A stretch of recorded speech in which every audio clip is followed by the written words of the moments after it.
জুলি, তই বেকাৰীলৈ যাবলৈ ওলালি নেকি? সেই নহয়, মই কথা এটা ভাবিছিলোঁ। তই আজি নহ'লে যাবলৈ নালাগে, আজি ঘৰতে থাকচোন। সদায়তো গৈয়ে থাকোঁ, আৰু তই বেকাৰীলৈ নগ'লেও পম্পী আছে নহয় তোৰ সহায় কৰিবলৈ। আজি তাইকে চাবলৈ ক, তই ঘৰতে থাক, তোৰ লগত কাম এটা আছে। কি কাম আছে মা? মোৰ কিন্তু নগ'লে নহ'ব নহয়।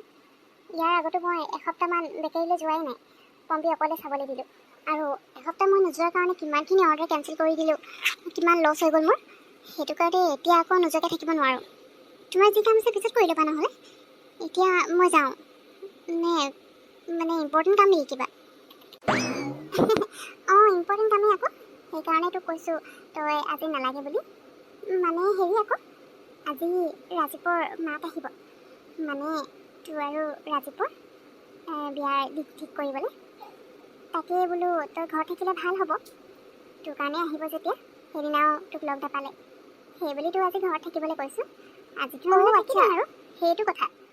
মই আকৌ ভাবিছোঁ বেলেগ কিবা ইম্পৰ্টেণ্ট কাম, কিন্তু তোমাৰ ইম্পৰ্টেণ্ট কাম তাৰমানে এইটো। মা, তোমাক মই আগতেও কৈছোঁ আৰু এতিয়াও ক'ম, তেওঁলোকৰ কাৰণে মিছামিছিকৈ মোক ঘৰত থাকিবলৈ নক'বা। আৰু একচুৱেলি তেওঁলোকে নিজৰ টাইম এনেই ৱেষ্ট কৰি আছে। মোৰ ওপৰত টাইম ৱেষ্ট কৰি একো লাভ নাই, একো লাভ নহ'ব। গতিকে তেওঁলোক আজি ইয়ালৈ নহাটোৱে ভাল হ'ব। তুমি মানা কৰি দিবা। কি? এইবোৰে কি কৈছ? মই আকৌ তেওঁলোকক কিয় মানা কৰি দিম? তেওঁলোকে ইমান ভাল কাম এটাৰ কাৰণে আহিব লৈছে, তাকো মই নোকোৱাকৈ তেওঁলোকে নিজৰ ফালৰ পৰা আহিব বিচাৰিছে। আকৌ এতিয়া মই মানা কিয় কৰিম? সাধাৰণ তই ক'লি বুলি আৰু তই নিজৰ মতে কৰিলে নহ'ব নহয়। এইবাৰ মই যি কওঁ সেইটো কৰিব লাগিব। তোৰ নিজৰ ইচ্ছামতে যি কৰিব আছিলে চব কৰি ল'বি। এতিয়া তই ইয়াত বাধা দি থাকিলে নহয়, আৰু তই আজি যাব নোৱাৰ, ঘৰতে থাকিব লাগিব। মই তেওঁলোকক মানা কৰিব নোৱাৰোঁ। মা, কি মানে তুমি?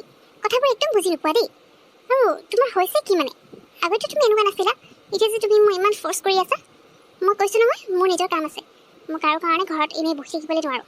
তোমাৰ যি কৰিব আছে কৰি থাকা, কিন্তু মোৰ মন নাই যেতিয়া তুমি মোক জোৰ কৰিব নোৱাৰা। অঁ, তেনেকুৱা কথা নেকি? ঠিক আছে, হ'ব দে। তই যদি মোৰ কথা নুশুন, তেতিয়াহ'লে তই ঘৰত থাকিব নালাগে। যা, ওলাই যা। তই ঘৰৰ পৰা ওলাই যা, তাৰপিছত কি কৰ কৰি থাকিবি। কিন্তু ইয়াত থাকিবলৈ হ'লে আজি মোৰ কথা শুনিবই লাগিব। তই ঘৰত থাকিবই লাগিব, নহ'লে তোক ঘৰৰ পৰা উলিয়াই দিম। কি মানে মা? তোমাৰ হৈছে কি আজিকালি? তুমি আজিকালি মোক দেখিবই নোৱাৰা যে? সিহঁতে যেতিয়াৰ পৰা আমাৰ ঘৰলৈ আহিলে, সেইদিনাৰ পৰা তুমি মোক দেখিব নোৱাৰা হৈছা। এই মানুহজনী তোমাৰ ওপৰত যাদু কৰিলে, ক'লা যাদু। সেইকাৰণে তুমি এনেকুৱা কৰি আছা। ঠিক আছে, হ'ব দে। তই ঘৰত থাকিবলৈ নিবিচাৰ নহয়, নালাগে ঘৰত থাকিবলৈ।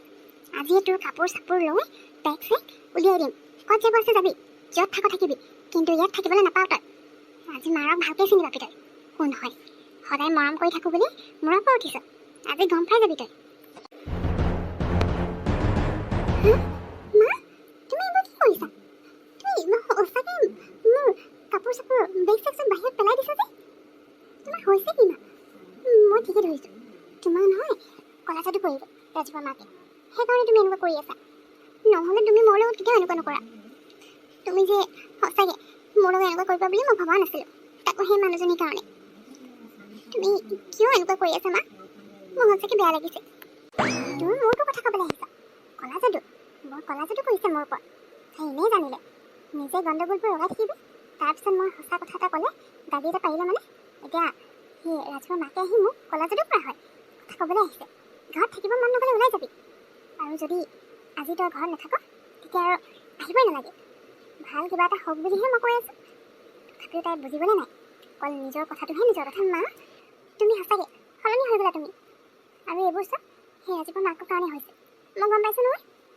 হ'ব দিয়া, তুমি যদি মই ঘৰৰ পৰা গুচি যোৱাটো বিচাৰিছা, তেতিয়াহ'লে মই ঘৰৰ পৰা গুচি যাম। কিন্তু তথাপিও মই তোমাৰ কথা শুনিবলৈ নাই। সেই মানুহজনী কেনেকুৱা মই ভালকৈ চিনি পালোঁ। মানুহজনীক চিনি পোৱাৰ পিছতো আৰু মই সেইখন ঘৰলৈ যাবলৈ বিচাৰিমনে? তুমি মোৰ কথা অলপো বুজিবলৈ চেষ্টাই নকৰা, অকল মোক ফ'ৰ্চ কৰি আছা। মই কিন্তু তোমাৰ কথা শুনাত নাই। মই ঘৰৰ পৰাই গুচি যাম, তথাপিও মই সেইখন ঘৰত নাযাওঁ। অঁ, সেইটোহে কথা। তাৰমানে তই ঘৰেই গুচি যাবি, কিন্তু মাকৰ কথাষাৰ শুনিব নোৱাৰ। হ'ব, যি কৰ কৰি থাক, মই তোক আৰু বুজাবলৈ নাই। তোৰ ভালৰ কথা ভাবিয়ে মই কৈছিলোঁ। আৰু তই বাৰে বাৰে সেই মানুহজনীৰ কথা কৈ আছ যে? তেওঁ আগতে যি আছিলে আছিলে, এতিয়া হয়তো কথাবোৰ বুজি পাইছে নিজৰ ল'ৰাৰ কথা ভাবি, সেইকাৰণে এনেকৈ আহিছে নিজেই। যিমান পাৰে সোনকালে কথাবোৰ আগবঢ়াব বিচাৰিছে। এতিয়া তোৰ আকৌ কি হ'ল? তই মাজতে যে সেই বাধা বনি থিয় হৈ আছ, প্ৰথমতে তই সেইটোৱে বিচাৰিছিলি, এতিয়া কি হ'ল হা? এতিয়া যে একেবাৰে কথাই নুশুনা হ'লি। মোৰ কি হৈছে কি নাই হোৱা তোমাক আৰু মই বুজাবলৈও নাই। ইমানবোৰ কথা কোৱাৰ পিছতো যদি তুমি বুজি নাপালা, মোক বুজিবলৈ ট্ৰাই কৰা নাই, বাৰে বাৰে ফ'ৰ্চ কৰি আছা সেই মানুহখিনি তেওঁ কথা পাতিবলৈ, সিহঁতৰ লগত ৰিলেশ্যন আগবঢ়াবলৈ, তেতিয়াহ'লে তোমাক কৈনো কি লাভ আছে? তোমাৰ যি মন যায় তাকে কৰি থাকা, কিন্তু এইবোৰৰ মাজত মোক নোসোমাবা। মোৰ ফালৰ পৰা মই অলপো মান্তি নহয়, গতিকে মোক ফ'ৰ্চ নকৰিবা। হ'ব দে, তেতিয়াহ'লে তোৰ যি ইচ্ছা তই তাকে কৰ, কিন্তু যিদিনা বিপদত পৰিবি সেইদিনা মোৰ ওচৰলৈ নাহিবি, বুজিলি নহয়? এতিয়া ক'ত যাব আছে যা, নালাগে তোৰ ঘৰত থাকিবলৈ। তেওঁলোক আহিলে মানে কি ক'ব আছে কৈ দিম মই। মোৰ যে বিৰাট খং উঠিছে, বেয়াও লাগিছে। মায়ে এদিনো মোৰ লগত এনেকৈ কথা পতা নাছিলে, ঘৰৰ পৰা এতিয়া ওলাই যাবলৈ কৈছে, তাকো সেই মানুহগৰাকীৰ কাৰণে। সঁচাকৈ যিমান বেয়া লাগিছে সিমান খঙো উঠিছে। মই আজি ৰাজীৱৰ লগত কথা পাতিবই লাগিব। সি কিয় মোৰ লাইফত এনেকৈ প্ৰব্লেম ক্ৰিয়েট কৰি আছে? প্ৰথমতেতো সি নিজে আঁতৰি গ'ল আৰু এতিয়া মোক আমনি কৰি আছে। ভালকৈ মই মোৰ কামত ফ'কাছো কৰিব পৰা নাই। কিয় যে এনেকুৱা কৰি আছে নহয় বুজিয়ে পোৱা নাই মানে মই। এতিয়া পিছে মই ক'লৈ যাওঁ? মায়েতো গুচি যাবলৈ কৈছে ঘৰৰ পৰা, আৰু এনেকৈ কোৱাৰ পিছত মই ইয়াতো থাকিব নোৱাৰোঁ। কিন্তু পিহঁতৰ তালৈ যাবলৈও মোৰ ভালেই লগা নাই নহয়। মাকজনী কি ভাবিব? ওৱান উইকটো তাতে থাকিলোৱে, এতিয়া আকৌ তালৈ যদি বেগ চেগ লৈ ওলাওঁগৈ, মাকৰ আগত মই লাজি পাব লাগিব, আৰু সুধিবইনো কি হৈছে, মইনো কি বুলি ক'ম?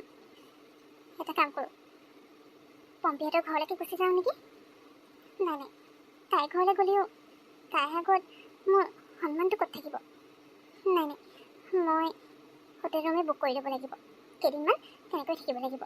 তথাপিও পিহু বা পম্পীক মই আমনি দিব নোৱাৰোঁ। ৰাম, এই জুলিজনীক মই কেইবাৰ ফোন কৰিলোঁ বাৰু, তাই ফোনটো ৰিচিভ কিয় কৰা নাইনো? নে আকৌ ঘৰত কিবা প্ৰব্লেম হ'ল? আজিকালি জুলিৰ কথা ধৰিবই নোৱাৰোঁ নহয়। তাইকতো এতিয়া মাকে অনবৰতে গালি পাৰি থকা হৈছে। আকৌ বা মাকৰ লগত কি লাগিলে ঠিক নাই আৰু। নে মোবাইলটো ক'ৰবাত থৈ পিনে কামতে বিজি আছে নেকি জানো, একো ধৰিবই পৰা নাই।